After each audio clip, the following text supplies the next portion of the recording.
नव ज्योत जगाने वाला अमर ग्रंथ है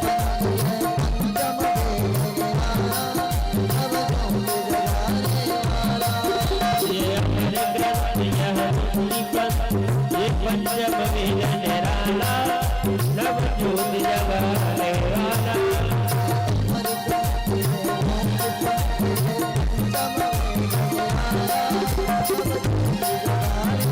हरि नाम यही हरि ध्यान यही हरि नाम यही हरि ध्यान यही जग के मंगल की पापियों को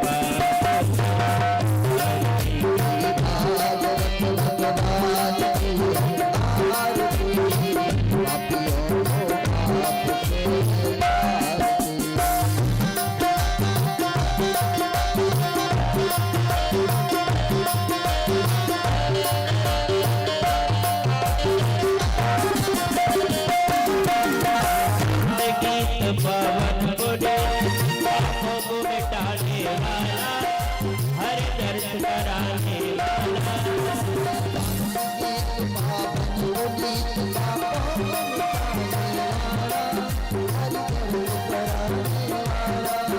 ये सब करनी ये सब करनी ये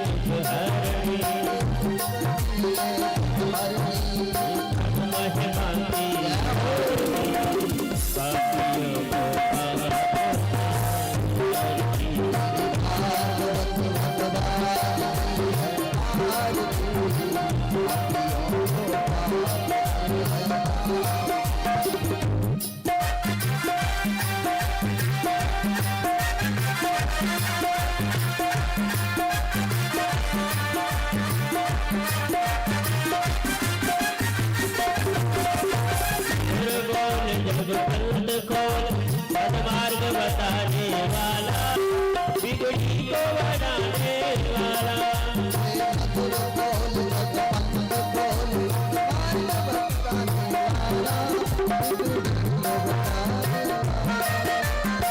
मधुर बोल जगबंद बोल सदमार्ग बताने वाला बिगड़ी को बनाने वाला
ब्रह्म शांति सर्वगुण शांति शांतरेव शांति सामा शांति पुष्पं करगृहीत्वा अथ पुष्पाञ्जलिः हरि ओम जगनेन जगने वैजयन्त देवास्थानि धर्माणि प्रथमान्यासन्नः तेनाकं महिमानः स्वतन्त्रत्र पूर्वे साध्याः सन्ति देव हरि ओम एकदन्ताय विद्महे वक्रतुण्डाय धीमहि तन्नो दन्ती प्रचोदयात् हरि ओम नारायणाय विद्महे वासुदेवाय धीमहि तन्नो विष्णुः प्रचोदयात् हरि ओम हंसंसाय विद्महे परमहंसाय धीमहि तन्नो सिद्धः प्रचोदयात् हरि ओम कात्यायनी विद्महे कन्याकुमारी धीमहि तन्नो देवी प्रचोदयात् सैवंतिका बकुल चंपक बाटलाभ पूर्णांग जाति कर वीर सार पुष्पै विलव प्रवाल तुलसी धर्मंजलि भेद पूजयामि जगदीश्वर मे प्रसीद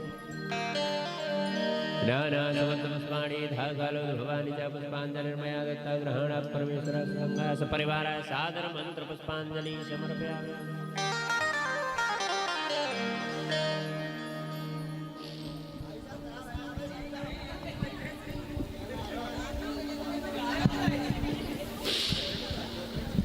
श्री गणेशाय नमः।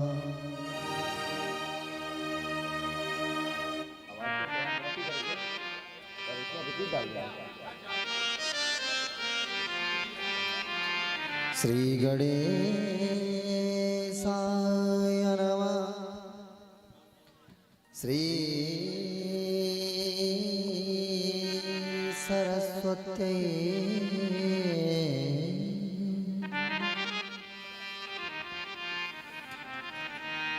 श्री गुरुचरण कमले व्यो नमः।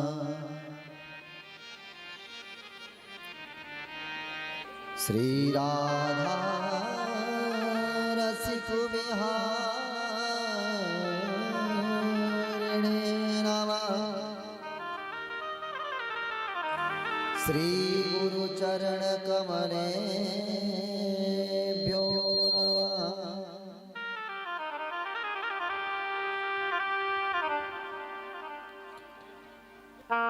श्री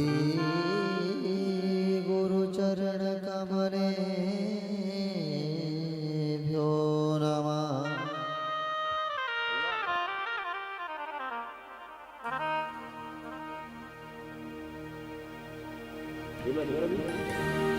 सभी शांतिपूर्वक अपना यथास्थान ग्रहण करें, शांति से कथा श्रवण करें।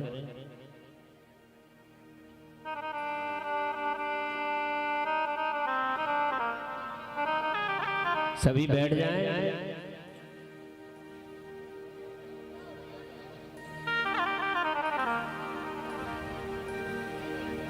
सभी बैठ जाएं, बातें बाद में कर लें।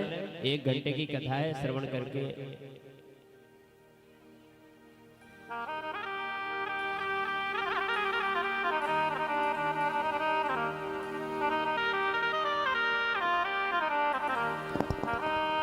स्वस्ति श्री गणेशाय नमः। स्वस्ति सरस्वत्यै नमः। स्वस्ति श्री गुरुचरण कमले व्यो नमः।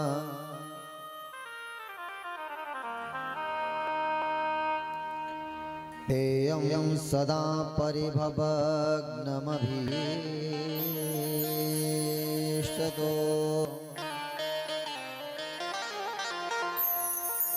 तीर्था बालकृष्णलाल की वांगमयी प्रतिमूर्ति श्रीमद् भागवत महापुराण। प्यारे भक्तों, आज यह पावन पुराण प्रारंभ होने जा रहा है। आज ये दिव्य आनंद सभी लोगों को प्राप्त हो रहा है। मां भगवती की बड़ी कृपा है। किसी स्थान पर बार बार श्रवण करने का अवसर मां कहीं न कहीं प्रदान कर देती है। किसी के माध्यम से, किसी के द्वारा आज ये कार्यक्रम सर्वभक्त मंडल की ओर से प्रारंभ होने जा रहा है। तो प्रिय भक्तों, इस पावन पुराण में प्रवेश करने से पहले किसी भी पुराण में प्रवेश करते हैं उससे पहले अपने मन और वाणी को पवित्र किया जाता है, क्योंकि ये पंच तत्व शरीर है। वाणी कहीं कुछ बोल देती है, जिह्वा से कुछ निकल जाता है। चलना चाहिए, सत्य के मार्ग पर चलना चाहिए, मिथ्या भाषण झूठ कभी नहीं बोलना चाहिए। सत्य माने होता है सत्य। जो व्यक्ति अपने जीवन में संकल्प कर लेता है कि मुझे सत्य बोलना है, मैं कभी झूठ नहीं बोल सकता, परमात्मा उसके सारे द्वारों को खोल देता है, सारे कष्टों का हरण कर लेता है, सारी पीड़ाओं का हरण कर लेता है। परंतु जीवन में व्यक्ति अगर एक बार सच बोल देता है तो सबसे पहले नंबर पर राजा हरिश्चंद्र का नाम नोट करता है। जीवन में हजारों बार झूठ बोले और एक बार अगर जिह्वा से सच निकल जाए तो प्यारे भक्तों उसको राजा हरिश्चंद्र नहीं कहा जा सकता। व्यक्ति वही श्रेष्ठ है जो अपने जीवन में केवल सत्य का प्रतिपादन करे, जीवन में कभी झूठ नहीं बोले। तो सबसे पहले भागवत सिखाती है कि हमको अपने जीवन में सत्य बोलना चाहिए। क्या बोलना चाहिए? सत्य बोलना चाहिए। सत्य और चित्त, चित्त माने होता है प्रकाश। ऐसा वो परमात्मा कोटि सूर्य समप्रभ, जिसके अंदर एक सूर्य नहीं करोड़ों सूर्य विद्यमान है, उसके अंदर स्थापित है। वो करोड़ों सूर्यों के समान प्रकाशमय है। जब परमात्मा आता है तब प्यारे भक्तों सारा संसार जगमगा जाता है, बड़ा सुंदर लगने लगता है। ऐसा लगता है कि चाहे कितना भी अंधकार हो, जब परमात्मा वहां आते हैं तो अपने आप प्रकाश उत्पन्न होने लगता है। उसे चित्त कहते हैं। हम लोगों को अपने जीवन में प्रकाश की आवश्यकता पड़ती है। सूर्य न निकले अंधकार हो जाता है, रात्रि हो गई अंधकार हो जाता है, और रात्रि में कभी हमको बल्ब जलाने पड़ते हैं, लाइट का सहारा लेना पड़ता है, टार्च का सहारा लेना पड़ता है। ऐसा वो दिव्य परमात्मा जिसको अपने जीवन में कभी प्रकाश की आवश्यकता नहीं पड़ती, उसको चित्त कहते हैं। सत्य, चित्त और आनंद। मेरे प्यारे भक्तों, आनंद किसे कहते हैं? आनंद की परिभाषा जानते हैं? आनंद किसे कहते हैं? मुझे लगता है कि आनंद उसे कहते हैं कि सुंदर किसी ने हमारा निमंत्रण किया हो है? और सुंदर पकवान बनाए हों। ओहो, दिव्य पकवानों को मुझे लगता है कई लोगों के मुंह में तो रस आ रहा है। दिव्य पकवान मिलेंगे है? जब निमंत्रण किया गया हो और दिव्य पकवान बनाए गए हों और जिसमें खीर, मोहनथाल और रसमलाई, रसगुल्ला हो, फिर तो कहने ही क्या है भैया। रसगुल्ला का स्वाद सुनते ही जैसे ही जिम में स्वाद आया, ओहो आज तो आनंद आए गए भैया, खावे के खाजे रसगुल्ला मिले हैं। वो आनंद है, उसे ही आनंद कहते हैं ना। रसगुल्ला अगर खाने को मिल जाए तो उसे आनंद कहते हैं। मेरे प्यारे भक्तों, उसे आनंद नहीं कहते, क्योंकि वो आनंद क्षण मात्र का है, तनिक मात्र का है। जब तक हमारी जिह्वा पर सुंदर मिष्टानों का, सुंदर पकवानों का स्वाद रहेगा, तब तक वो आनंद रहेगा। जैसे ही स्वाद गया और उसके बाद वो आनंद भी चला जाता है। इसलिए उसे आनंद नहीं कहते। आनंद तो वो होना चाहिए जो जीवन में आ जाए फिर वापस नहीं जाए, उसे आनंद कहते हैं। एक व्यक्ति विशेष मार्ग में चले जा रहे हैं। जेठ का महीना, तपती हुई धूप, पैरों में चरण पादुका भी नहीं है। बेचारा मार्ग में चला जा रहा है। मार्ग में जैसे ही गया, उसको एक दूर जाकर के वृक्ष मिल गया, छाए वाला वृक्ष मिला। जैसे ही छाए वाले वृक्ष के नीचे पहुंचा तो उसको परमानंद मिल गया। ओहो, आज तो प्रभु ने कृपा कर दी, मेरे को छाया मिल गई तो मुझे आनंद मिल गया। मेरे प्यारे भक्तों, वो भी आनंद, देखो यात्रा पूरी करनी है, थोड़ा सा अगर मार्ग में छाया मिल जाए तो उसे आनंद नहीं कहते, वो तो परमात्मा की दिव्य दृष्टि है जो आपको छाया दे दी।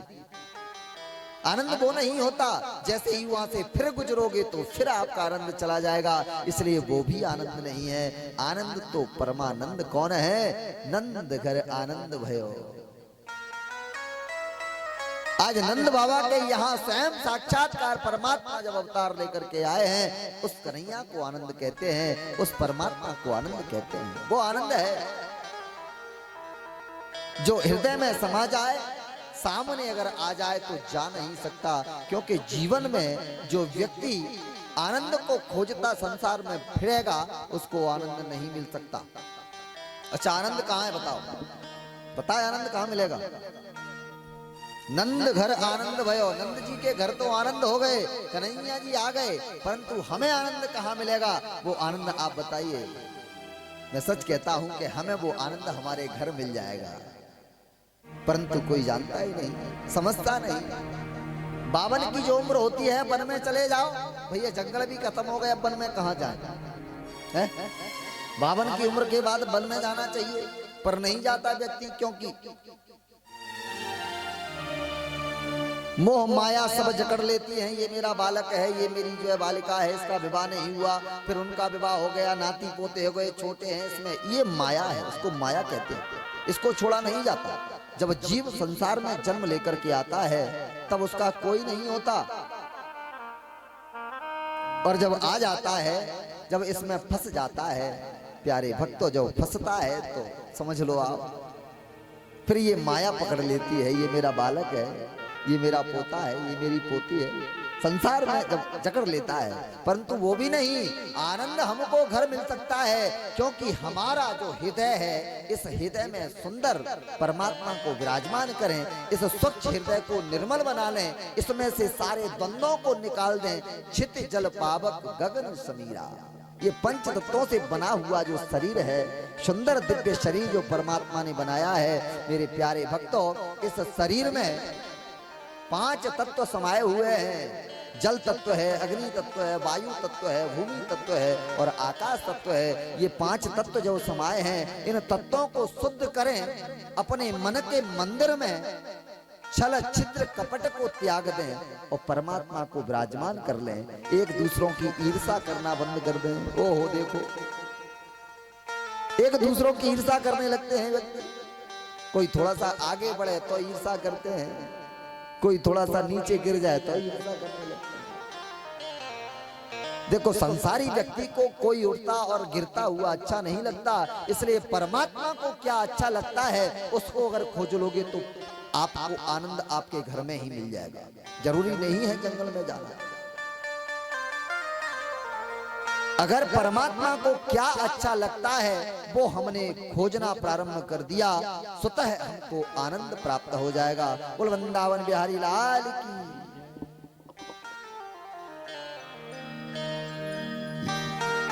क्योंकि इस संसार में जीव जब फंस जाता है तो उसको निकलने के लिए मार्ग ये सुंदर ग्रंथ देता है, ज्ञान गंगा देती है। जब हमारे अंदर ज्ञान आ जाता है, उत्पन्न हो जाता है, तो उस आनंद की तरफ हम दौड़ने लगते हैं, देखने लगते हैं कि वो आनंद कहाँ मिलेगा।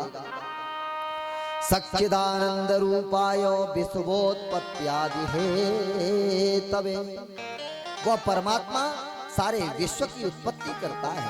विश्वोत्पत्त्यादि हे तवे तापत्रय विनाशाय, 3 प्रकारों के तापों को नष्ट करने की जिसके अंदर सामर्थ्य है। क्योंकि संसार में 3 प्रकार के ताप हैं, दैहिक दैविक भौतिक ताप। दैहिक दैविक भौतिक ताप,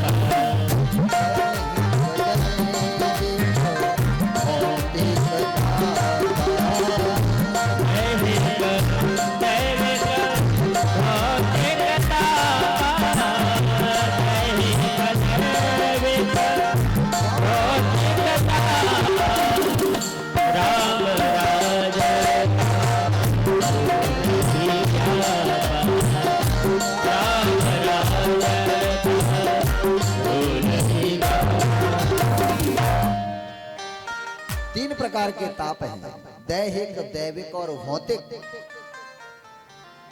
कोई अपने शरीर से परेशान है, कोई देवताओं का दिया हुआ कष्ट किसी के पास है उससे परेशान है, कोई भौतिक कष्ट से परेशान है। इस संसार में ऐसा कोई व्यक्ति नहीं है जो सुखी हो। कोई कह सकता है कि हम संसार में सुखी हैं? कोई व्यक्ति सुखी है ही नहीं। को तन दुखी, को मन दुखी, कोई धन बिन रहते उदास, थोड़े थोड़े सब दुखी। इस संसार में थोड़े थोड़े सब दुखी हैं।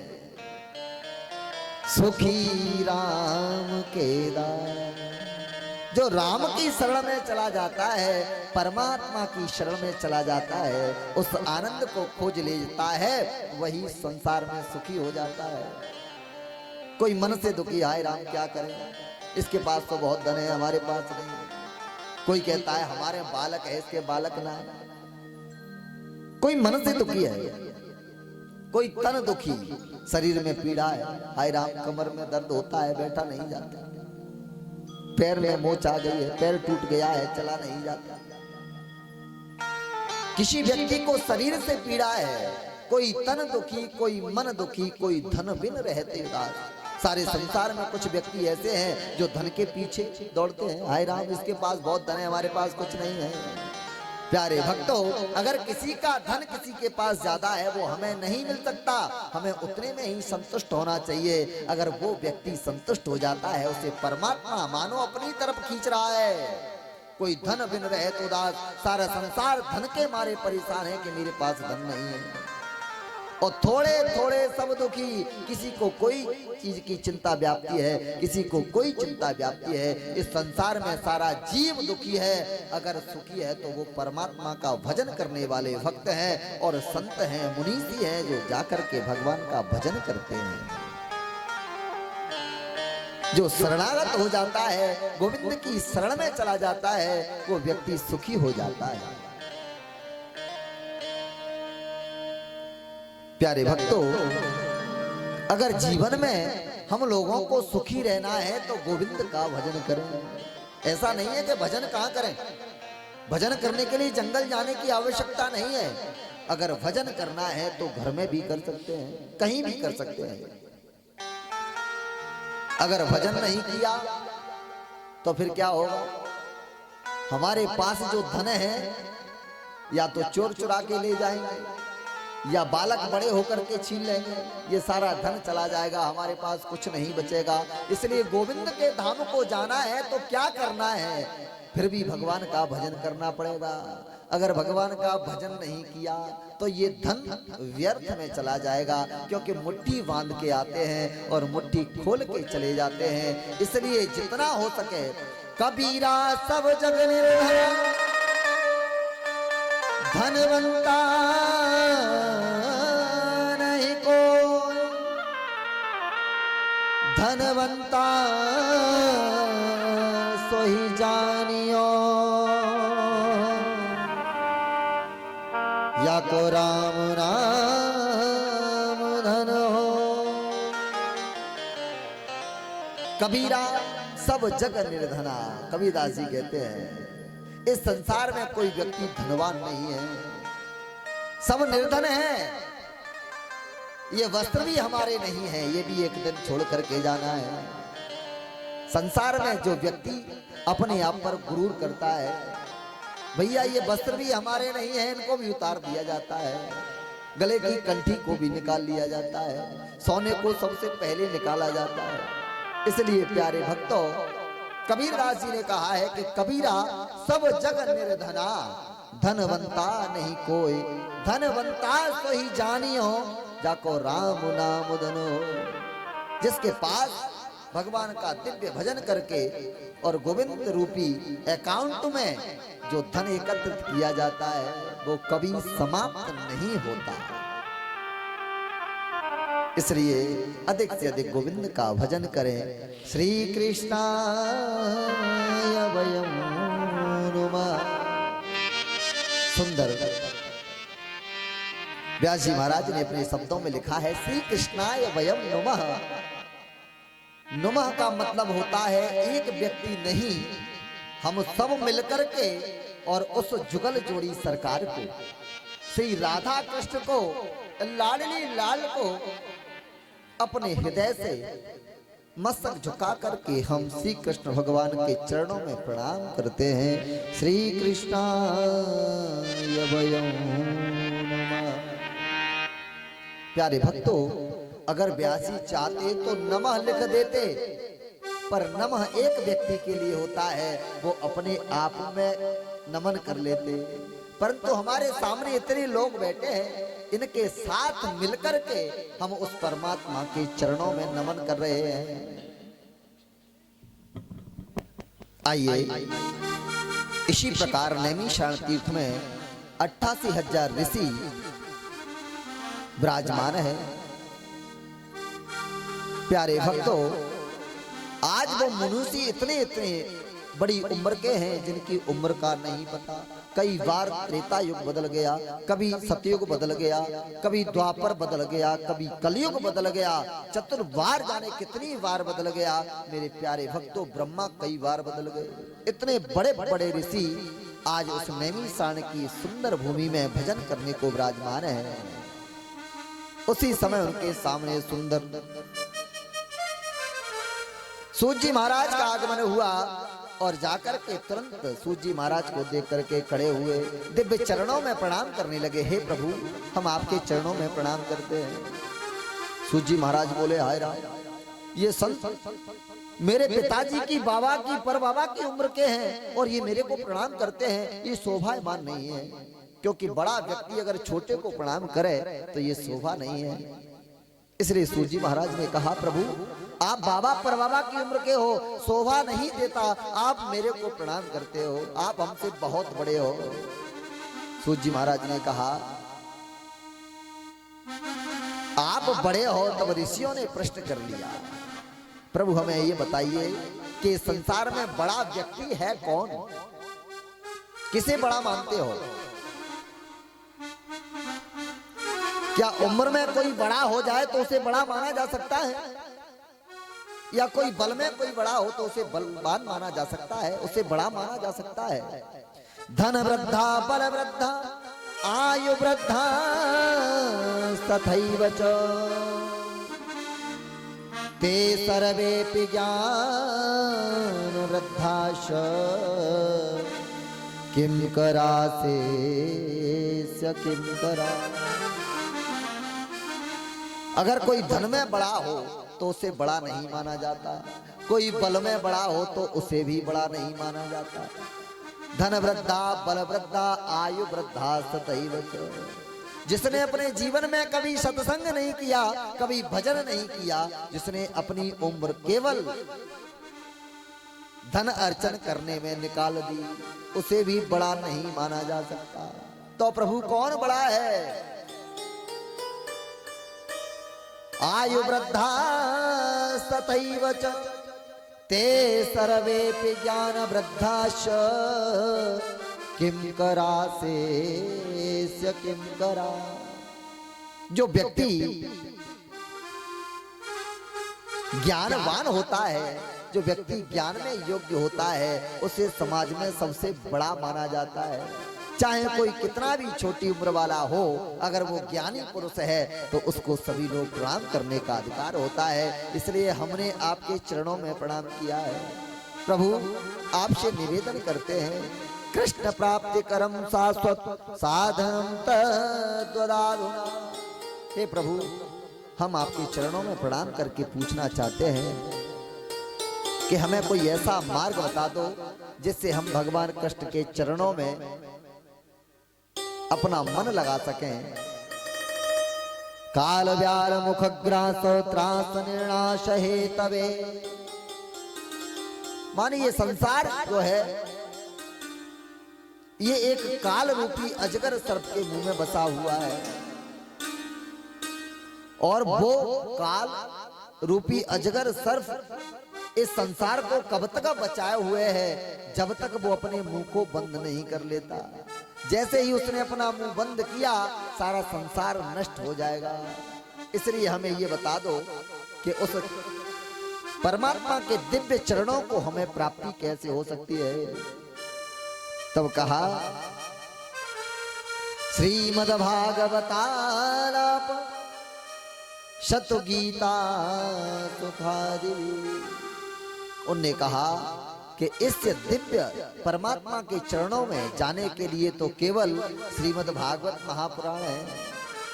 उसका आनंद लीजिए, उसको श्रवण कीजिए, उससे ही तुम्हारे अंदर के दिव्य अंधकार मिट जाएगा और दिव्य आपके अंदर प्रकाश उत्पन्न हो जाएगा। उस परमात्मा के चरणों की प्राप्ति हो जाएगी। कृष्ण प्राप्ति करम साधनम तत्वदाधना। केवल एक ही कृष्ण के चरणों में जाने का उपाय है कि भगवान श्री कृष्ण की दिव्य कथाओं को श्रवण करिए। आइए आपको सुंदर एक कथा सुनाते हैं। सुखदेव जी महाराज जिस समय राजा परीक्षित को कथा श्रवण करा रहे थे, उसी समय देवलोक से देवताओं ने देखा, ओ ये तो अमर कर देगी, राजा परीक्षित का कल्याण कर देगी, इसलिए हम जाकर के इसको श्रवण कर लेते हैं, राजा परीक्षित को अमृत पान करा देते हैं, जिससे राजा परीक्षित नहीं मरेंगे।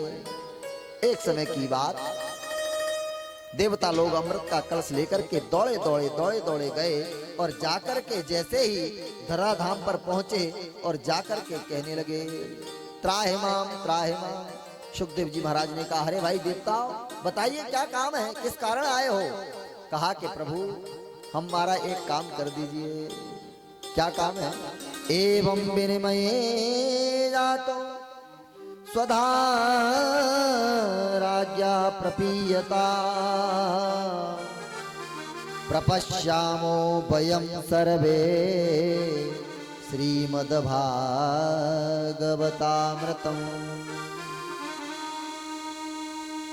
कहा कि एवं विनिमये जाते स्वधा राज्ञा प्रपीयताम। हे प्रभु, हम केवल आपसे निवेदन करना चाहते हैं कि राजा परीक्षित को मरने का भय है, हम अमृत लेकर के आए हैं, ये राजा परीक्षित को पान करा दीजिए और हमें ये कथा पान करा दीजिए। सुखदेव जी महाराज ने मना कर दिया, कहा कि मैं इसका निर्णय नहीं ले सकता। तो राजा परीक्षित से पूछा गया, आपको अमृत पान करना है या कथा पान करना है। राजा परीक्षित ने कहा, प्रभु मैं तो कुछ जानता नहीं हूँ, क्या कथा होती है और क्या अमृत होता है, आप ही मुझे समझा दो। क्व कथा क्व स्वधा लोके क्व काचा क्व मणिर्महा ब्रह्मरातो विचार्यैव तदा देवाज्ञास। कहां पर कथा, कहां पर स्वधा, कहां एक कांच का टुकड़ा, कहां पर एक अमूल्य मणि। सुखदेव जी महाराज जब राजा परीक्षित से कह रहे थे, राजा परीक्षित ने कहा, प्रभु मैं नहीं समझा। तब कहा कि ये जो अमृत है वो एक कांच का टुकड़ा है और हमारी भागवत एक अमूल्य मणि है। देवताओं को अवक्त समझ करके अवदक्ता शैव विज्ञानम न दधौ सकथामृतम् श्रीमद्भागवती वार्ता सुराणामपि दुर्लभम। देवताओं को वक्त समझ के वहां से भगा दिया और देवता दौड़े दौड़े ब्रह्मा जी के पास गए, जाके कहने लगे, प्रभु आज देखिए बड़े अहोभाग्य की बात है, देवम दुर्लभो, माने देवताओं के लिए श्रीमद् भागवत दुर्लभ है। एक सूक्ष्म व्यक्ति को ये पान कराई जा रही है। देखिए आप सुखदेव जी ने क्या किया है। तब तो प्यारे भक्तों ब्रह्मा जी ने सांत्वना दी, रुकिए 7 दिन में देखते हैं कि इसका क्या परिणाम निकलता है, क्या इसका वो निकलता है, तब बताएंगे। जैसे ही 7 दिन हुए राजा परीक्षित का मोक्ष हुआ। ब्रह्मा जी ने 17 पुराणों को एक तराजू में रख दिया और श्रीमद् भागवत महापुराण को एक पल्ले में रख दिया। जैसे ही दोनों को उठाया, लघु निन्यानि जातानि गौरवे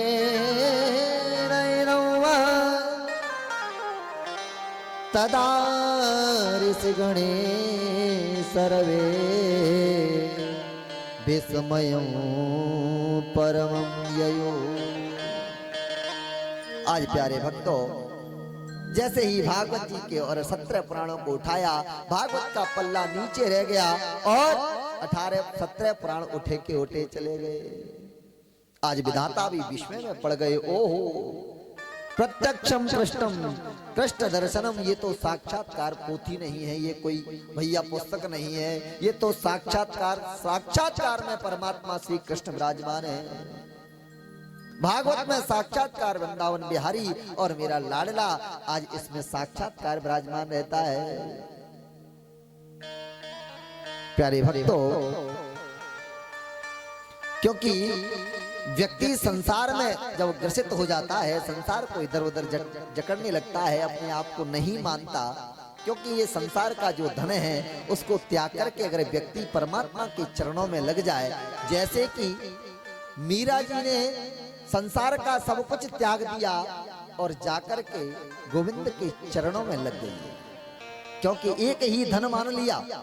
पायो जी मैंने राम रतन धन पायो, पायो जी मैंने राम रतन धन पायो, पायो जी मैंने राम रतन धन पायो, पायो जी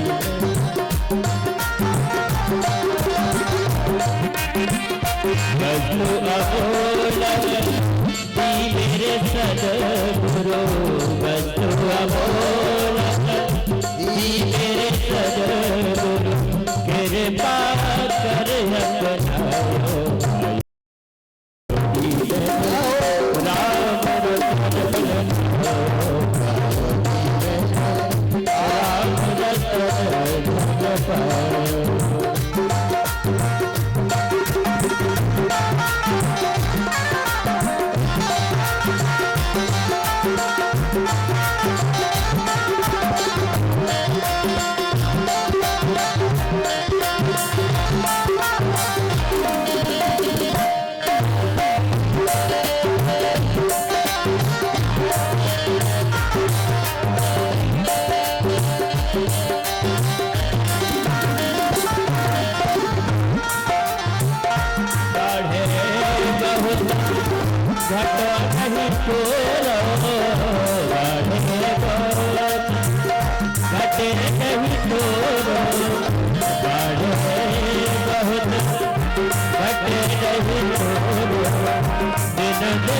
राम रतन पायो।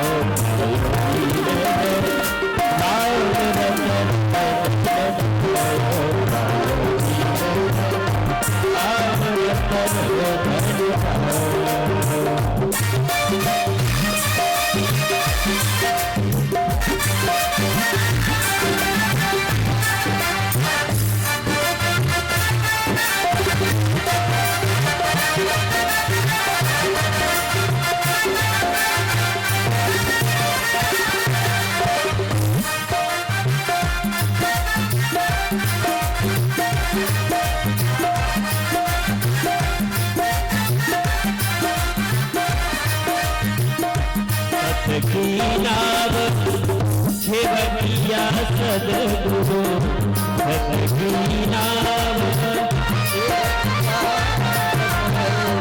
सतकी नाव खेवटिया सद्गुरु, सतकी नाव खेवटिया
आज थोड़ा मौसम का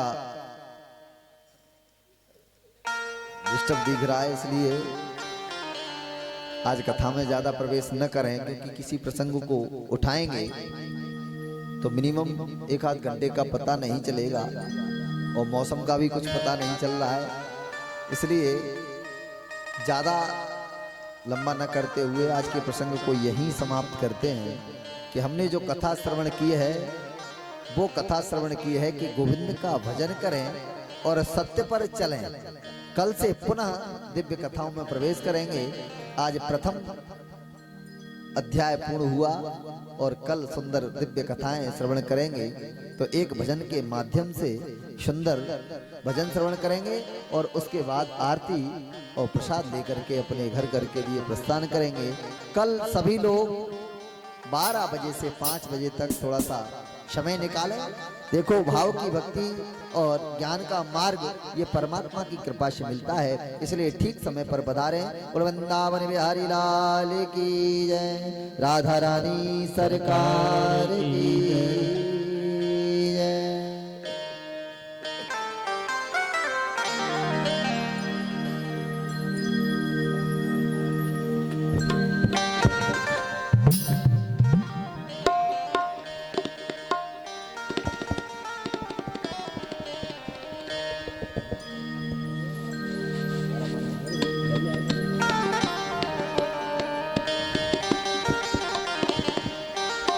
गजानंद भगवान की जय हो। और रिद्धि सिद्धि के दाता सुनो गणपति, रिद्धि सिद्धि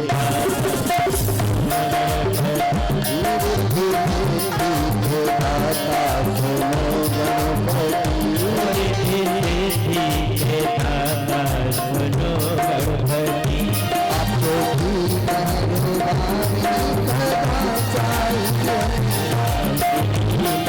मेहरबानी सदा चाहिए,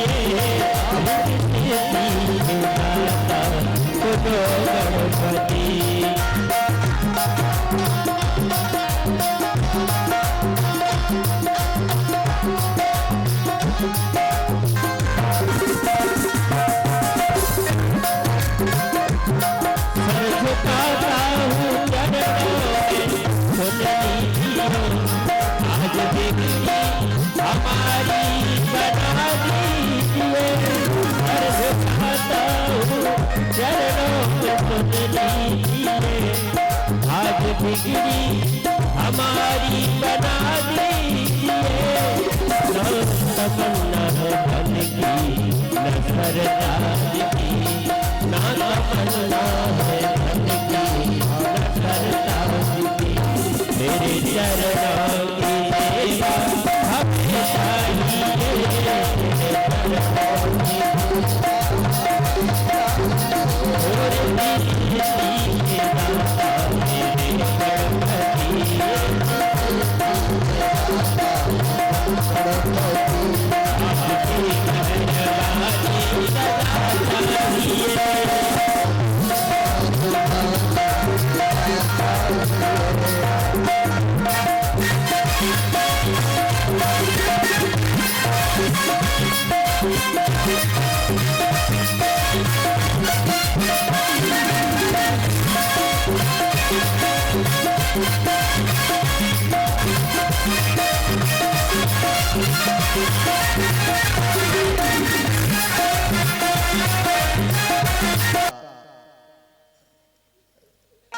डिस्टर्ब दिख रहा है, इसलिए आज कथा में ज्यादा प्रवेश न करें, क्योंकि किसी प्रसंग को उठाएंगे तो मिनिमम एक आध